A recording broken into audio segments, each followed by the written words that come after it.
Casamento, uma instituição falida ou uma instituição sagrada?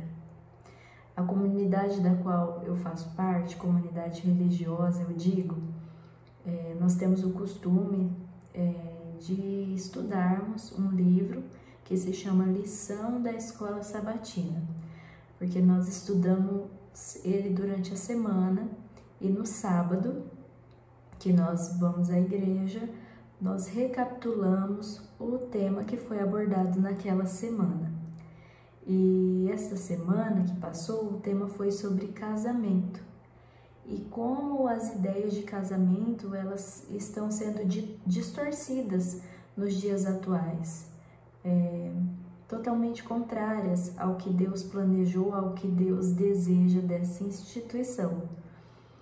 E o que são de famílias hoje sendo destruídas por causa de fracassos na aliança, fracassos no casamento.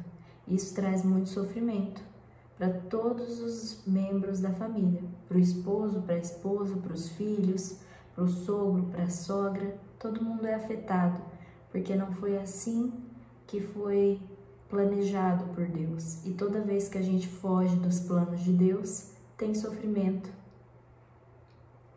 Para começar, vamos abrir a palavra de Deus no livro de Gênesis, no versículo 2, no capítulo 2, no versículo 23 a 25. E diz assim: E disse o homem: Esta afinal é osso dos meus ossos e carne da minha carne. Chamar-se-á varoa, porquanto do varão foi tomada. Por isso, deixa o homem pai e mãe e se une à sua mulher, tornando-se os dois uma só carne. Ora, um e outro, o homem e a mulher, estavam nus e não se envergonhavam. Aqui fala sobre casamento. O primeiro casamento na Bíblia, unir-se-á o homem e a mulher, e tornarão uma só carne. Em Efésios, Deus faz também uma menção sobre casamento, mas numa outra vertente, uma outra visão sobre casamento. Efésios, do capítulo 29 até o capítulo 32, diz assim: Porque ninguém jamais odiou a própria carne, antes a alimenta e dela cuida, como também Cristo o faz com a igreja, porque somos membros do corpo. Eis porque deixará o homem a seu pai e a sua mãe, e se unirá à sua mulher, e se tornarão os dois uma só carne. Grande é este mistério, mas eu me refiro a Cristo e à igreja. Cristo é o noivo, e a igreja, ou seu povo, ou seus filhos, somos a noiva de Cristo. Aqui diz que Cristo a alimenta, dela cuida. Esse é o propósito também de Cristo para o casamento, que o marido e a esposa, os dois, se respeitem, se amem, o marido cuide da esposa, né? Traga provisão, a alimenta. Cristo sempre faz essa comparação do casamento entre Cristo e a igreja e o homem e a mulher. Os dois são uma aliança. Aliança, quando você faz um compromisso com uma pessoa de estar com ela perante Deus, é uma aliança que você faz não só com a pessoa, mas com Deus também. E Cristo fez uma aliança com o seu povo também.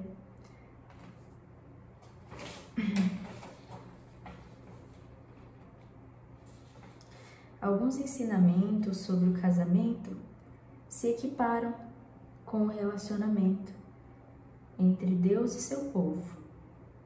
O casamento é uma instituição sagrada. Assim como o homem e a mulher se tornam uma só carne, Cristo também disse que se torna uma só carne com o seu povo. O ideal de Deus era o quê? Fidelidade, um casamento duradouro. E o que a gente vê hoje em dia?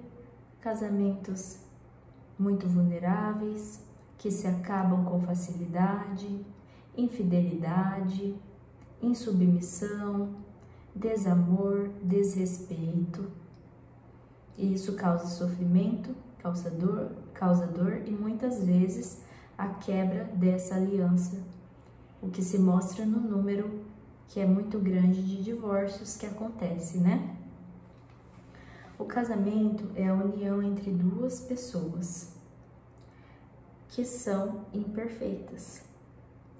E o casamento de Cristo com a igreja é de um noivo perfeito e uma igreja também que somos imperfeitos. Veja que nós temos muito a aprender com o casamento, porque o casamento ele nos traz ensinamentos de como nós devemos nos relacionar com Cristo e como Cristo se relaciona conosco também.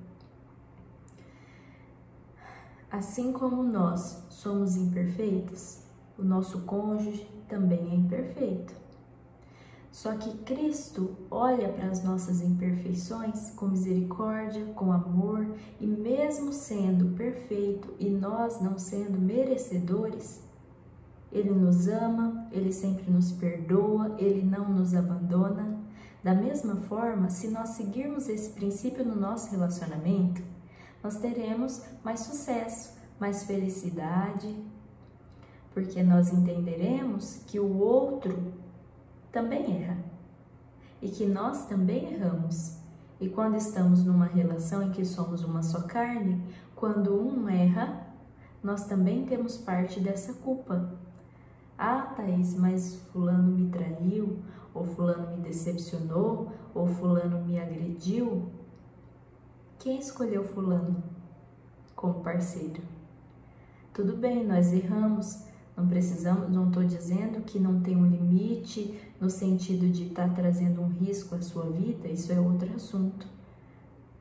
Mas muitas vezes nós somos orgulhosos e temos o coração endurecido, por isso algumas situações acontecem e nós não conseguimos perdoar, por exemplo, o nosso cônjuge. A gente se coloca num patamar acima da pessoa, olha com olhos julgadores e não somos capazes de perdoar essa pessoa, quando na verdade nós é que carecemos do perdão de Deus por sermos tão orgulhosos e egoístas. Quando Deus quis mostrar como era o seu relacionamento com o povo de Israel, o que Deus fez com o profeta Oséias? Em Oséias relata um exemplo do que Deus faz conosco. Deus pediu para Oséias, o profeta, se casar com uma prostituta. Oséias obedeceu, se casou com a prostituta, cuidou dela, deu banho, colocou vestes limpas. E o que a prostituta fez? Quando ela estava se sentindo bem e amada, ela foi e se prostituiu de novo.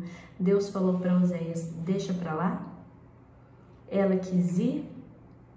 Não, Deus falou, vai atrás dela, traz ela de volta, cuida dela, ama ela, veste ela. E assim Oséias fez. Tem aqui uma comparação do que Deus faz conosco também enquanto filhos imperfeitos, noiva imperfeita. Deus muitas vezes cuida de nós, nos limpa, nos dá vestes novas, um comportamento novo, traz o Espírito dele para junto de nós e quando está tudo bem, nós nos esquecemos de tudo de bom que Deus fez por nós. A ingratidão, o orgulho, o egoísmo falam mais alto e nós deixamos o nosso noivo e voltamos a nos prostituir. Prostituir no sentido de nos afastamos de Deus, começamos a pecar de novo e gostar disso e se entregar a coisas que não agradam a Deus. E Deus, ele desiste de nós? Não, pelo contrário. Ele vai atrás de novo, ele está ali à porta batendo. Se nós abrimos a porta, ele entra e ceia conosco. Então, dessa mesma forma, nós também devemos ser misericordiosos para com o próximo. Perdoar assim como nós perdoamos. Outro princípio para o casamento, além de perdão, é a aceitação. Aceitar que o outro tem gostos diferentes do seu, jeito diferente do seu. Aceitar como ele é. aceitar com tudo que ele traz, seu passado, as suas dores, as suas dificuldades, as suas alegrias, e colocar o outro antes de nós.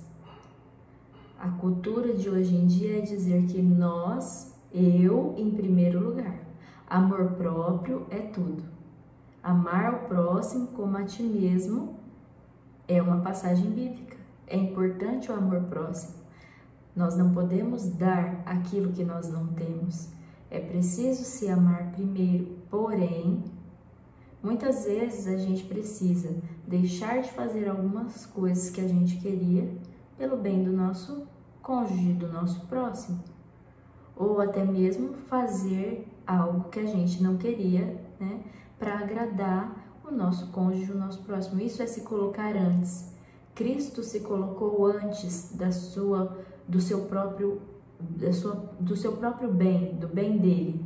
Ele se entregou para morrer em nosso lugar. Ele não precisava, ele não tinha pecado e ele se colocou para depois de nós, colocou os filhos, a noiva antes dele.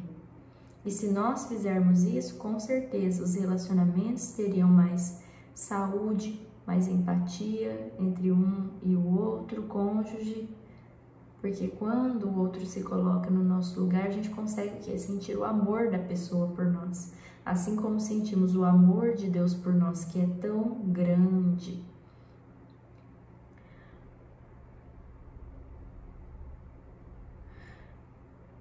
Deus nos convida a aprendermos mais sobre o casamento, sobre a vontade dele sobre o casamento, para que as nossas famílias não sejam destruídas, para que as pessoas sejam menos orgulhosas, menos egoístas, para que nós também possamos entender um pouco do amor que Deus tem por nós, do casamento que Deus fez conosco, que somos filhos, que somos a noiva de Deus, a igreja, a noiva de Deus.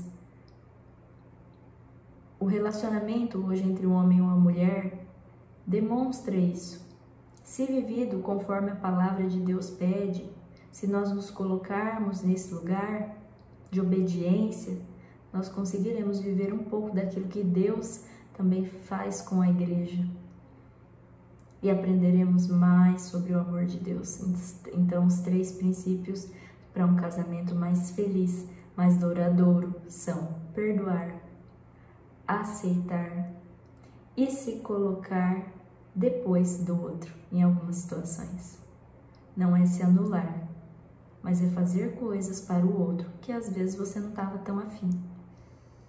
Isso vai demonstrar que você ama o outro e faz pelo outro, apesar do seu cansaço, apesar da sua falta de tempo, você está priorizando o outro.